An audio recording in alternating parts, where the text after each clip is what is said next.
नगर पालिका द्वारा अत्यधिक सावधानी बरतने और टीकाकरण अभियान के बावजूद लंपी वायरस ने मीरा भाईंदर नगर पालिका के अधिकार क्षेत्र में दस्तक दे दी है। अभियान के दौरान यह बात सामने आई है कि मीरा भाईंदर में करीब 8 गायें लंपी वायरस बीमारी से ग्रसित हो गई हैं। इसलिए एहतियात के तौर पर नगर पालिका ने गाइडलाइन जारी की है। नगर पालिका ने कहा है कि शहर के अन्य पशुओं को उनकी गौशाला में बंद कर दिया जाए। भाईंदर पश्चिम में कैसव सृष्टि में बड़ी संख्या में पशुओं का पालन पोषण किया जाता है। इनमें से 8 गाय ड्राइव के दौरान गांठ रोग से ग्रसित पाई गई हैं। चूंकि इन गायों को पहले टीका लगाया जाता है, इसलिए बीमारी के फैलने की संभावना कम होती है। उन्हें टीकाकरण कम प्रभावी बना देगा। नगर पालिका उपायुक्त रवि पवार ने कहा है कि हम कोई चांस नहीं ले रहे हैं और संक्रमित गायों को दूसरों से दूर रख रहे हैं। नगर पालिका की सीमा में 29 गौशालाएं हैं। इनमें करीब 1150 पशु रह रहे हैं। आवारा जानवर भी हैं इनके साथ। प्रशासन का दावा है कि इन सभी जानवरों को पहले टीका लगाया जा चुका है। हालांकि मीरा भाईंदर शहर में गांठदार वायरस रोग के प्रसार को रोकने के लिए नगर पालिका के अस्तबल में उनके आंदोलन को प्रतिबंधित करने का आदेश दिया है।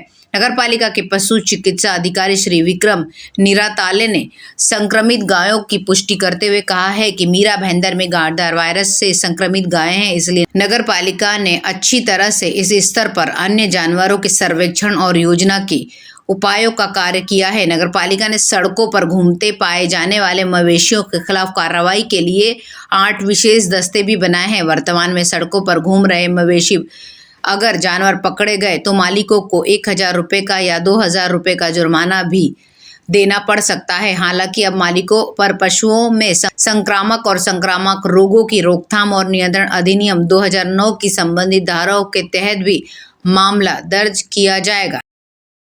मीरा रोड के शांति नगर कॉलोनी के सेक्टर 1 से 11 तक सैकड़ों बिल्डिंगों में रहने वाले लोगों को बिल्डिंग, खुली जगह और सड़क जैसी जमीन का मालिकाना हक अभी तक नहीं मिला है। इस प्रकार हजारों निवासी पुनर्विकास की गंभीर समस्या में फंस गए हैं। कुछ राजनेताओं, विकासकर्ताओं और नगर पालिका प्रशासन के नापाक गठजोड़ के कारण शांति नगर निवासियों को अपना अधिकार और न्याय मिलना मुश्किल हो गया है। सरकार ने कमजोर वर्गों के लिए योजना स्वीकृत करते समय बिल्डिंग की ऊंचाई, फ्लैटों का क्षेत्रफल, प्रकार आदि निर्धारित किया था। 5 मंजिल तक बिल्डिंग कंडीशन है, जबकि डेवलपर के पास 7 मंजिल से लेकर 14 मंजिल तक की बिल्डिंग है। स्वीकृत क्षेत्र से अधिक डेवलपर द्वारा बड़े आकार के फ्लैट बनाए जाते हैं। सरकार द्वारा अनुमोदित दरों के अनुसार फ्लैटों की बिक्री नहीं की गई थी। आरजी प्लॉटों पर भी अवैध निर्माण हुए हैं। आज तक योजना क्षेत्र में नवीन बिल्डिंग निर्माण का कार्य चल रहा है। सरकार के यूएलसी विभाग से कोई आवश्यक अनुमोदन नहीं है। नगर पालिका संशोधित निर्माण परमिट जारी करता रहा। 10 साल हो गए। शांतिनगर सेक्टर 4 में आकाश शांतिनगर C 10 बिल्डिंग को नगर पालिका ने खतरनाक बताकर तोड़ा, लेकिन आज भी पुनर्विकास के अभाव में रहवासी अपने वाजिब मकान से दूर हैं। उन्हें यह कहकर कन्विंस मिल जाता है कि सरकार पर 20 करोड़ का बोझ है। इसके अलावा चूंकि शांति नगर एक पुरानी कॉलोनी है, इसलिए मानसून के दौरान भूतल में पानी भर जाता है, इसलिए बिल्डिंग कमजोर हो रही है। भूतल के निवासी मलमूत्र और सीवेज के निकासी न होने की समस्या का भी सामना करते हैं। सड़क, फुटपाथ पर भी फेरी वाले, ठेले वाले और कई दुकानदारों का कब्जा है। आज की तारीख में अगर बात करें तो मीरा रोड स्थित शांति नगर कॉलोनी के पुनर्विकास की राह कठिन होती जा रही है। इससे यहाँ के निवासियों को पुनर्वास की समस्या पैदा हो गई है।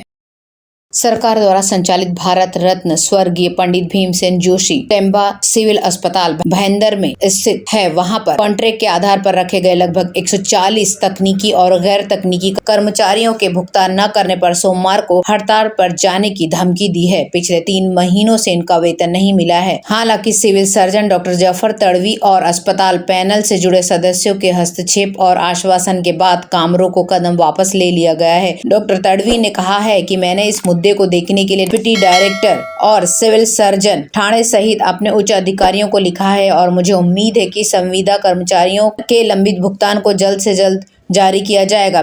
मीरा भाईंदर नगर पालिका से राज्य सरकार के अधिकारियों द्वारा अस्पताल की बागडोर संभालने के बाद राज्य के स्वास्थ्य विभाग द्वारा 83 तकनीकी और 57 गैर तकनीकी कर्मचारियों सहित 140 लोगों को कॉन्ट्रैक्ट के आधार पर काम पर रखा गया था। इसके अलावा 18 सुरक्षा गार्ड भी पिछले 4 महीनों से वेतन से वंचित हैं।